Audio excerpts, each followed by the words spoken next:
দেশে শিশুদের ডায়াবেটিস বাড়ছে। অসংখ্য শিশু কিশোর এই রোগে আক্রান্ত হচ্ছে। শিশু বয়সেই ইনসুলিন নিতে হচ্ছে এমন রোগীর সংখ্যাও নেহাত কম নয়।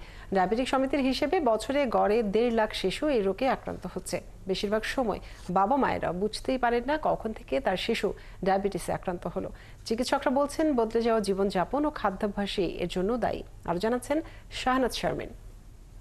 একনল হ্যান্ড ওয়াশ 100% প্যারাবেন ফ্রি, তাই নিরাপদ হাতের জন্য আস্থা রাখুন একনলে।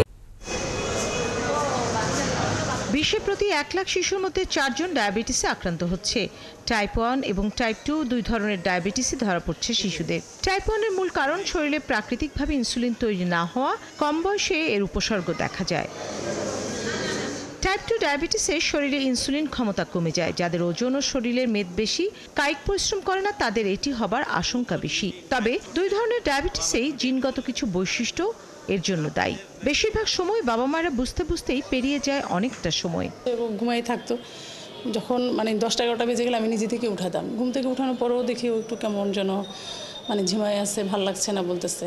বুঝতে পারি নাই আমরা, পরে যখন ওইখানে চিকিৎসা করছি তখন বুঝতে পারছি। আর পেশাবের সাথে গ্যাস লোকা, তখন আমরা তো দেশের মানুষ না, বুঝতে পারছি না। তাহলে বোঝার উপায়টা কি বলছেন চিকিৎসকরা? বাচ্চা খাচ্ছে কিন্তু ওজন কমে যাচ্ছে, বাচ্চা দুর্বল হয়ে যাচ্ছে, অতিরিক্ত পেশাব করতেছে, সেগুলোই প্রাথমিক লক্ষণ নেই। বাবা মাকে অবশ্যই সচেতন থাকতে হবে, অতিরিক্ত ওজন নিয়ন্ত্রণ করতে হবে, বাচ্চাদেরকে খেলাধুলা পরিশ্রম করাতে হবে, বাইরের খাবার দাবার জাঙ্ক ফুড এগুলা করতে হবে। আর হচ্ছে গিয়ে ওই যে পরিশ্রমের থেকে ওখানে আসে যে মোবাইল আসক্তি, তারপর টেলিভিশন, স্ক্রিন টাইমটা কমায় অ্যাক্টিভিটি বাড়াতে হবে, ফিজিক্যাল অ্যাক্টিভিটি। শিশুদের ডায়াবেটিস প্রতিরোধে সারা দেশে চিকিৎসা সেবা বাড়ানোর কথা বলছেন জাতীয় অধ্যাপক একে আজাদ খান। এটা তো খালি শহরের লোকদের বেশি, তা তো না।